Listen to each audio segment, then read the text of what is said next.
estamos de volta com O que é que a Bahia tem? Um programa que fala da Bahia para o mundo, do muito que os artistas, os comunicadores, os agentes de cultura, os agentes de transformação e lideranças da Bahia que têm impacto local, nacional e internacional. Hoje nós estamos com um dublê de fotógrafo e ativista que tem uma trajetória incrível, não apenas como fotógrafo premiadíssimo, mas também como um ativista profundamente ligado às questões LGBTQ.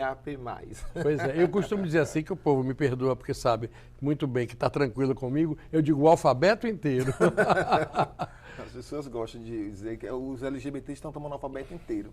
É sinal que nós estamos ocupando todos os espaços, né? E também todas as possibilidades de diversidade, porque eu acho que a grande...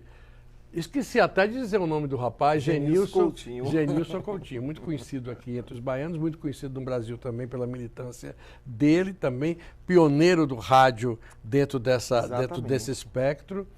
Mas eu costumo dizer, Genilson, que uma das coisas que mais me encantam na luta de nós homossexuais no mundo é o fato de que a gente não exclui ninguém. A gente sempre acolhe, né? Porque seria muito estranho, depois de milênios de perseguição e tudo mais, que fôssemos nós a apostar na divisão e na segregação como forma de conquista. É o contrário, né? Exatamente, é porque a gente tem uma luta para a gente agregar e conquistar esses espaços. E não seria nem humano a gente querer excluir as pessoas desde quando nós buscamos essa ocupação de espaço, essa luta por direito. E o processo de exclusão não faz parte das nossas lutas, né? Nossas lutas de incluir. Quando você despertou em você essa necessidade de colocar a sua visão e lutar por um ideal? Na verdade, eu já venho do movimento estudantil, né? Quando eu fiz o movimento estudantil, eu fui uma liderança que já lidava com as questões sociais. E após a minha formação, eu tive a ideia de montar um site voltado para a comunidade LGBTQIA+. E aí eu fugi um pouquinho da minha esfera do lado social, da comunidade de modo amplo, e passei a me dedicar mais à causa LGBT aqui na cidade, porque eu percebia que a gente precisava falar de nós, né? A gente ouvia outras pessoas falarem, mas a gente não tivesse alguém que verbalizasse esses nossos desejos, as nossas culturas, as nossas lutas. E a partir daí, quando eu criei o site em 2009, eu comecei ainda mais a me inserir dentro dessa comunidade, me envolver com as lutas, com o movimento, e eu fui percebendo o quanto era necessário que a gente falasse da gente. Por mais que a gente tenha chamado os veículos tradicionais que não fala tanto da gente, a gente precisa ter esse instrumento de luta, porque a partir do momento que a gente se descobre um ativista e que entende e que sabe que é sentir na pele que ser LGBT, ser gay, ser lésbico, ser trans e todas as outras identidades de gênero e condições sexuais, a gente vai se percebendo o tamanho da importância que a gente tem e da responsabilidade. Então, eu me sinto... É uma cachaça que eu bebo todos os dias quando eu vivo essa militância, né? De saber das nossas lutas, das nossas conquistas e perceber que nós estamos avançando mesmo diante de tantos retrocessos. Mas essas adversidades, esses retrocessos, muita gente fala disso. Eu vivo dos Estados Unidos, cuido muito disso, me envolvo muito com isso. Moro, inclusive, numa cidade que é considerada a segunda cidade mais gay dos Estados Unidos, que é Fort Lauderdale. E essa discussão, esse debate é muito amplo lá. Eu lhe pergunto o seguinte, a diversidade não acaba ajudando a crescer? De uma certa forma, ela contribui, né? Pegando, por exemplo, com o advento das redes sociais, a gente tem um boom muito grande da gente poder ocupar, chegar até outras pessoas que não têm o conhecimento. A questão de você denunciar um crime de homofobia, né? Que hoje na internet a gente tem essa facilidade de eu sofrer um ataque homofóbico, gravar um vídeo e colocar na internet. Isso permite que a gente consiga chegar em outros lugares. Mas com isso também a gente percebe o quanto essa violência cresce, né?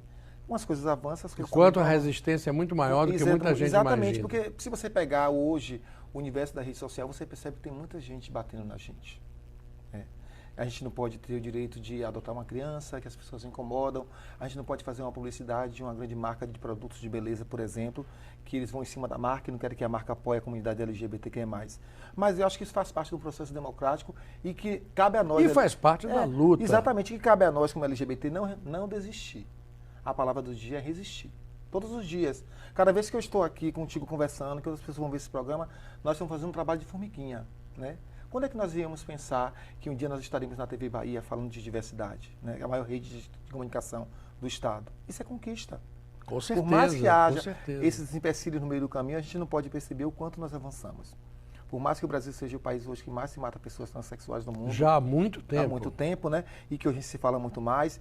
E que os índices de homofobia no país registrados pelo IGB anualmente são alarmantes, né? Então a gente percebe também o quanto há uma morosidade na justiça quando a gente traz essas questões. Não temos uma lei que criminaliza a homofobia, mas a gente tem uma lei de racismo que equipara esse crime de homofobia. Mas mesmo com isso, anualmente o IGB divulga 350 casos de pessoas assassinadas. Eu quero lhe falar sobre existe a verdade oficial, a verdade institucional e existe a verdade verdadeira.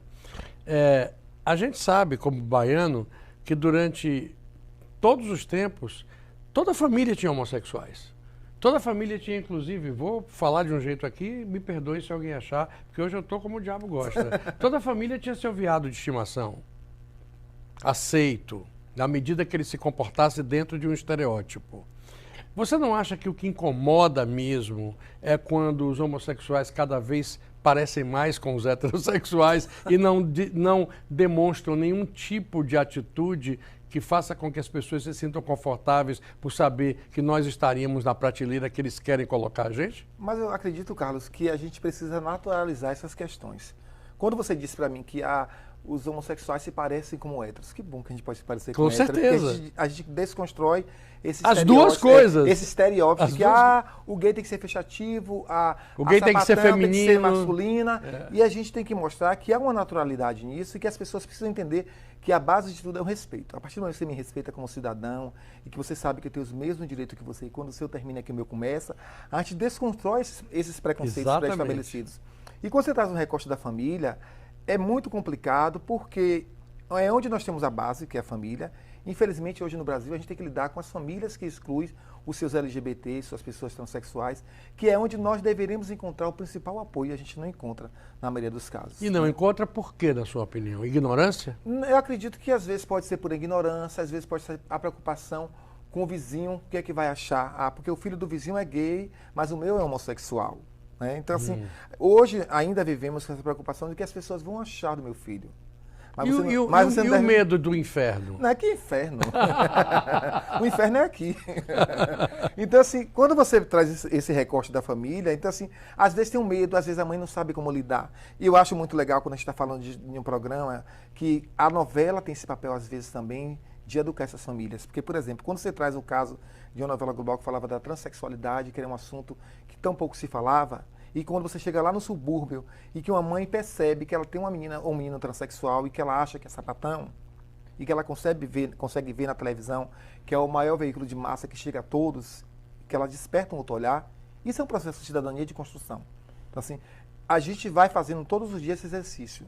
Às vezes a família não tem base, a família não entende, às vezes o pai aceita, a mãe não aceita, mas eu costumo dizer que onde existe amor nessa família, com certeza, essas questões de preconceito não existirão. E a minha preocupação com o meu vizinho vai achar no meu filho não vai me preocupar. Olha, mas eu não trouxe aqui você para falar só disso, não. Agora eu quero falar do seu trabalho como artista, um artista premiado, um artista vencedor, um artista que delineou o seu espaço dentro da arte com uma fotografia. E você é um fotógrafo diferente. Porque você é um fotógrafo que de cara já diz assim, não gosto de preto e branco. Não gosto.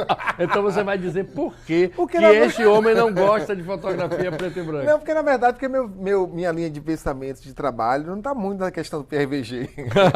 Eu amo o PRVG, é um mestre, mas assim, acho que existe uma diferença muito grande. Na fotografia, por exemplo, você tem uma leitura diferente, você tem uma luz, você tem uma viagem, né? E como eu trabalho com entretenimento, é uma coisa muito de movimento, da alegria. Você fotografa muito palco, né? Muito palco, muito show, né?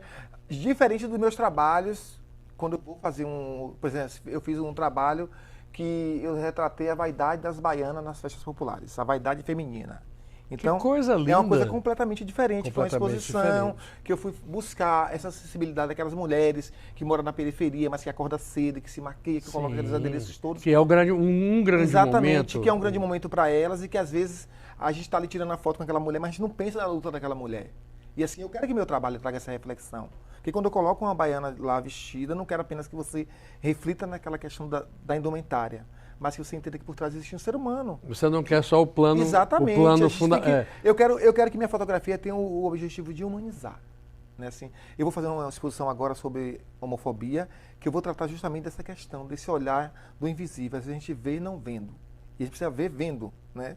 Mas você não acha, Genício, você que é um esteta, que é uma pessoa que acabou de me conquistar com esse pensamento que você colocou aí, achei lindo esse olhar poético sobre a fotografia, e você coloca uma energia social muito forte no que você pensa, mesmo que você não diga isso.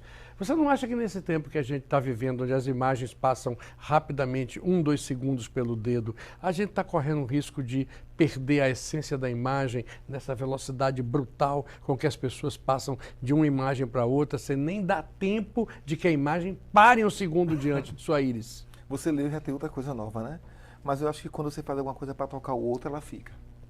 Né? Porque é impossível você passar, por exemplo, no Porto da Barra e você não lembrar daquela imagem imortalizada de PRVG, daqueles 2 meninos sentados na balustrada do Porto da Barra.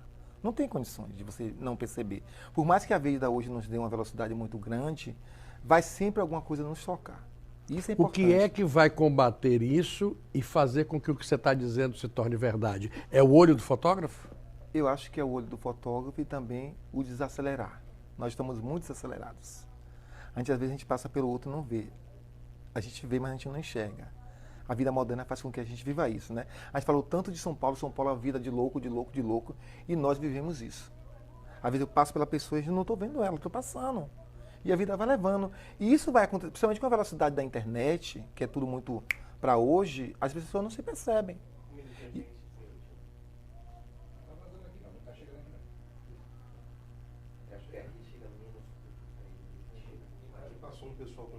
Eu vi tudo, foi mas um trio achei que passou que aí, tava... foi um trio. Foi um trio, é por aí. Podemos seguir? Pode, por favor. Então, corta pro geral, então, para ele continuar falando. Pode continuar falando. Foi um trio.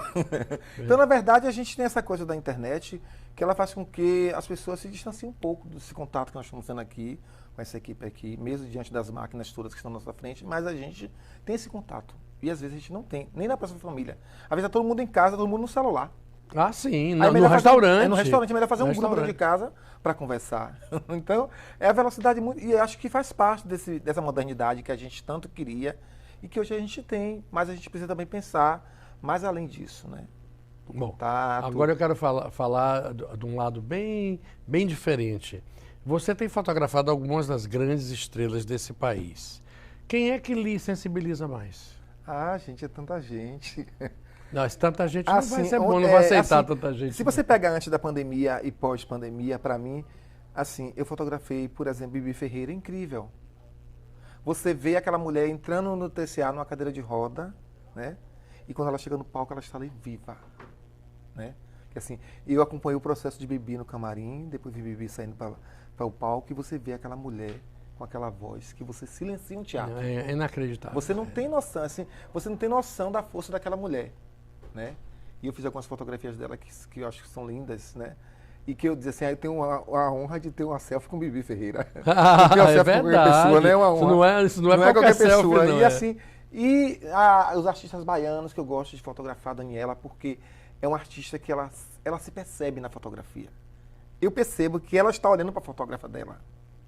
Ela não faz uma pose de qualquer forma. Ela sabe que a mulher está ali, na frente dela, e ela está posando para a Célia. Isso é incrível, isso eu percebo no show de Daniela nitidamente. Essas coisas de você perceber onde é que o artista está olhando. E ela é uma mulher que pensa nisso. Tanto que se você pegar as fotos que a Célia faz, são fotos perfeitas. Você vê que aquela foto parece que foi posada. É porque a artista está ligada com o fotógrafa. Ela sabe. Sim, né? sim. Então, assim, quando eu fotografo... E se for uma artista que tem uma sensibilidade Exatamente. específica, voltada para compreender esse momento... E entender que é uma arte, né? Que ela está fazendo também. E aí eu percebo também que eu estou em lugares, nos eventos que os artistas já me conhecem, e eles também já me olham, né? A gente está ali, eles já sabem que eu estou ali. Então, quando eu vou num evento de moda mesmo, olha, eu estou lá na frente do pitch, não corra. Dar uma paradinha lá para poder fazer uma foto. Então, assim, eu gosto muito dessa coisa de fotografar esses movimentos sociais, as festas, esses grandes artistas, Caetano, Bethânia. Fotografar Bethânia também é incrível porque é um artista que ela parece que uma das pessoas calarem a boca. Quando ela entra na concha acústica, tá aquele burburinho, ela faz aquele gesto, ó, plateia, ó, silencia. Senão ela não canta. Né? Não canta, né? Aí você percebe o quanto a força desse artista, né? Em cada movimento, naquela corridinha que ela dá. Então, é uma emoção.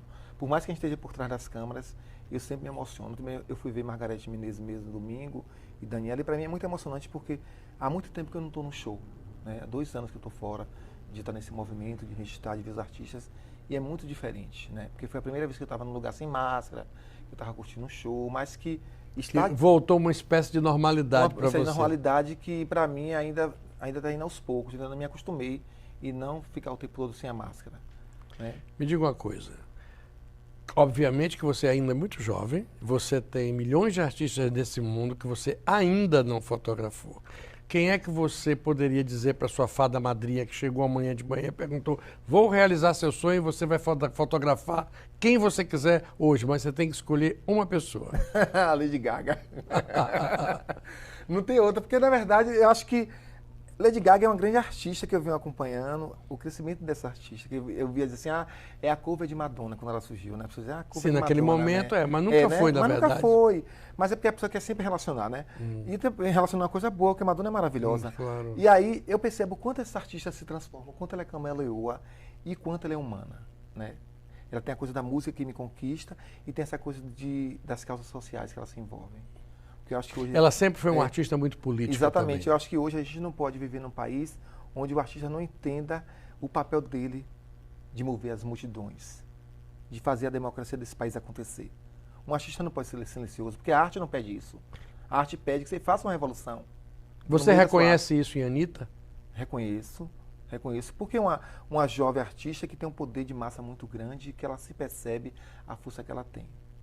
Tem muitos artistas no nosso país que têm essa força, mas não têm a coragem. A Anitta tem a coragem. Ou talvez não tenha também o caráter. Também. Né? Ou não pode querer, né? É uma série de coisas que a gente pode fazer. Ou está preocupado só com dinheiro. Exatamente, né? Parinha pouco, meu pirão primeiro, né? Como a gente diz aqui. O que eu acho até que se você fosse levar a ferro e fogo, pode ser a maioria. Eu admiro muito a Anitta. O que não significa que eu gosto da música que ela faz, mas você usar a plataforma que ela criou para si mesma, o poder que ela tem, e tocar o dedo na ferida como ela está tocando, é admirável. Medo, né? E não tem medo, não tem medo. Sendo mulher, sendo ex-favelada, sendo do funk. Ela vem com uma série de coisas negativas que as pessoas costumam colocar, principalmente quando a mulher se impõe, que ocupa esses espaços e que a sociedade não está acostumada para lidar com uma mulher como a Anitta. Que é uma mulher que não está preocupada com a estria dela, que ela bota o shortinho dela. Não está nem um pouco preocupada em dizer se tem 3 ou 4 orgasmos por dia. Exatamente, é a vida dela. Eu acho que a gente está muito preocupado com o quadrado do outro. Vamos se preocupar com o nosso quadrado, né? Eu quero, antes de me despedir de você, perguntar a você, nesse mundo de sonho, nesse mundo de esperança que a gente tem, de uma vida mais harmônica, de uma vida mais de amor e menos de conflito, qual é a mensagem que você deixa para quem nesse momento está se debatendo contra preconceito, está se debatendo contra exclusão, está se debatendo contra ódio em torno e precisa de oxigênio para não desistir? Amém. Acho que quando a gente se ama, que a gente respeita o lugar do outro e que você se aceita, né? Você tem um processo de transformação. Eu costumo dizer muito, as pessoas dizem assim, isso, por que você acha que fulano não sai do armário? Porque o armário é dele. Deixa ele lá no armário dele. Você não tem que achar que ele tem que achar, porque é o tempo dele, né? E se você não está no tempo de ser feliz, não se incomode com a felicidade do outro. Vá ser feliz, vá viver a sua vida, porque as pessoas hoje, elas estão vivendo um período de muito ódio, em função de tudo que a gente vive hoje no país, e que você traz isso para você.